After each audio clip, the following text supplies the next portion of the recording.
It's Mom and Pop Video Shop. Welcome back to Mom and Pop Video Shop. I am Tyson. I'm Joel.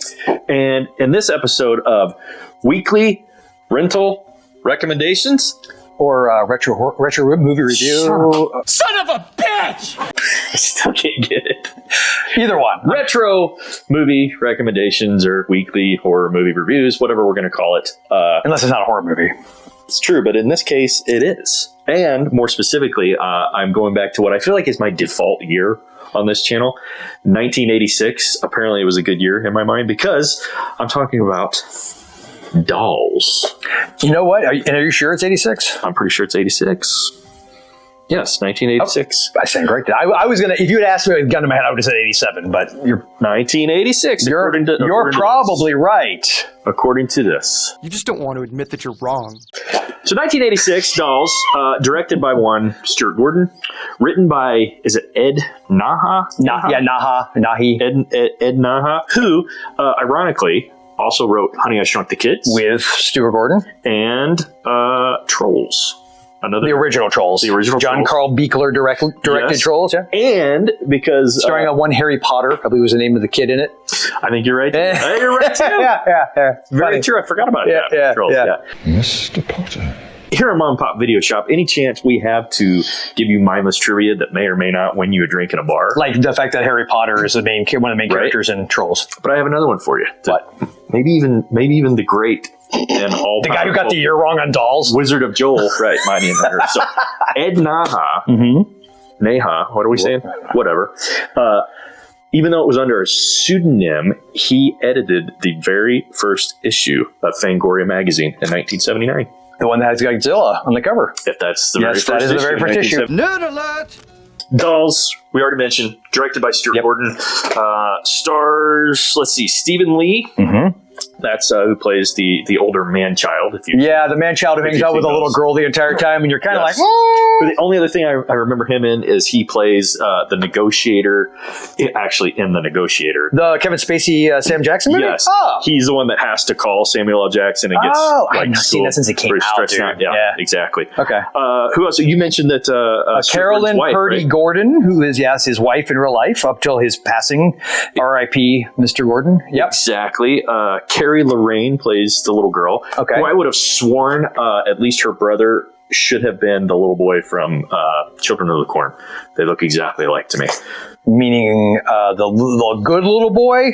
Yes, the good. Not Isaac or whatever his name is now. Okay. Okay. No, like the good kid. boy. They look Okay. a lot Yeah. alike. Exactly. And then the only one I'll mention, the old man in this, and I'll read from the back of the box in just a second, but Guy Rolfe. Yes. And I know that name, but I couldn't tell you. He's been in a bajillion things. Mm-hmm.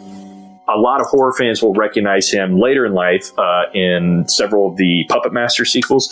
He plays Andre as Toulon. Yeah. Yes. In like parts 3 through Whatever. 8 or something. Yeah, because it was Hickey. Wasn't Hickey, William Hickey from Christmas Vacation? Yes. And remember Tales from the Dark Side, the Black Cat segment? He was at least in the first. He played Toulon. Yes. In the first I can't remember which ones. Yeah, I think it was just. But yeah, so Guy Rolfe took over in the third one. But the other cool thing is 1960, I think, Mr. Sardonicus, William Castle. Oh, yeah, the one with like the big. He is Mr. Sardonicus. No kidding. Absolutely. Yep. Yeah, told you I recognize the name. That was pretty cool.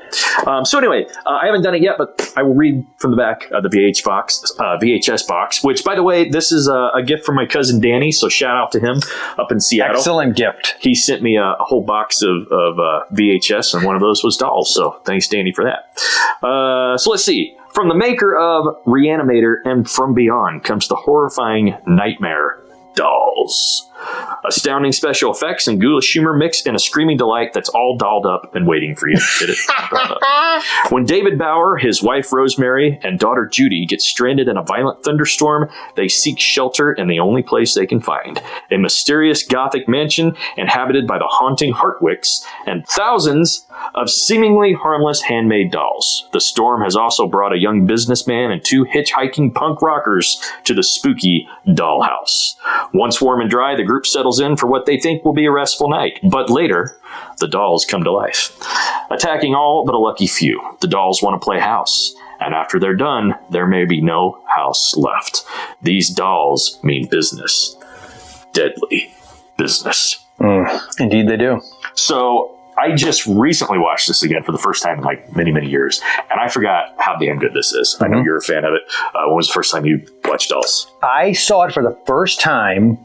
I want to say it may even been before my kids were born. But it was early 2000s. It was definitely post. Like, part of me wants to say I rented it because I remember that cover. Yeah, Well, but I don't remember renting it. So I always say my first time seeing it was I was like in my 20s.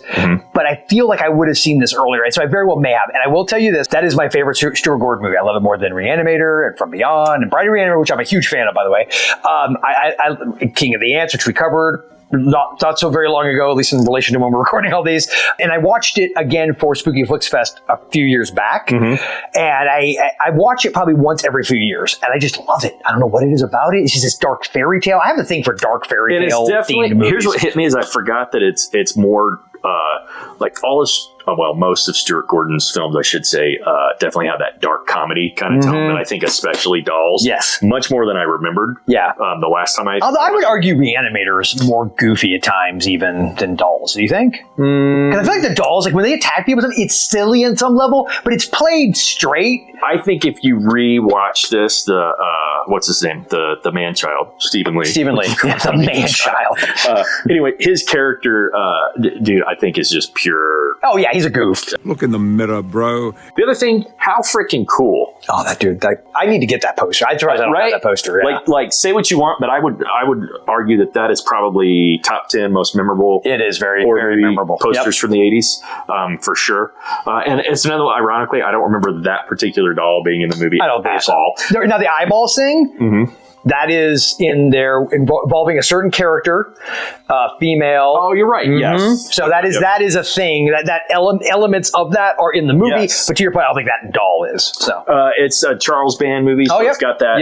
Is it his brother that does the music? Yes, I believe it is. Right? And then it's got that typical sound. Now, was it Empire or was it Full Moon? It's Empire, right? It's before Full Moon. It is. I believe it was Empire. Okay, yeah. So it's like Eliminators and that era.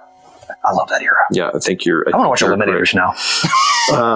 So what else on Dolls? It's my favorite Stuart Gordon movie, and you want to do tapes?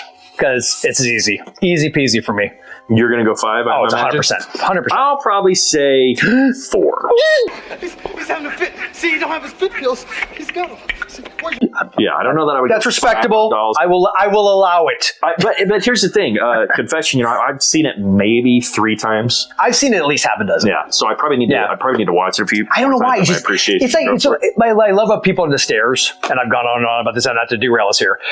But it's that element of the dark, the fairy tale that's in there. The same with this. It's like I love that where you take a fairy tale element. It's not even that it's following a specific fairy tale plot, but it's just it's a fairy tale, and it's just there's something about that when it's done right and it's dark but it's at the same time, like you said, it's dark and horror, but there's also this fun lightness to it. You know the other thing that hit me upon this most recent viewing, and that kind of reminds me of being like fun and dark and something that I didn't notice the first couple times I watched this.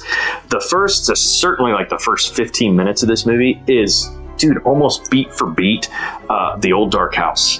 Oh, yeah, from the 30s. You know what I mean? They just make up stuff. I guess then, if you have nothing else on 1986's Dolls, I'll say thanks for stopping by Mom and Pop Video Shop, and remember that Mom and Pop's our love of Honey, I Shrunk the Kids never stops. Mom and Pop's Video Shop.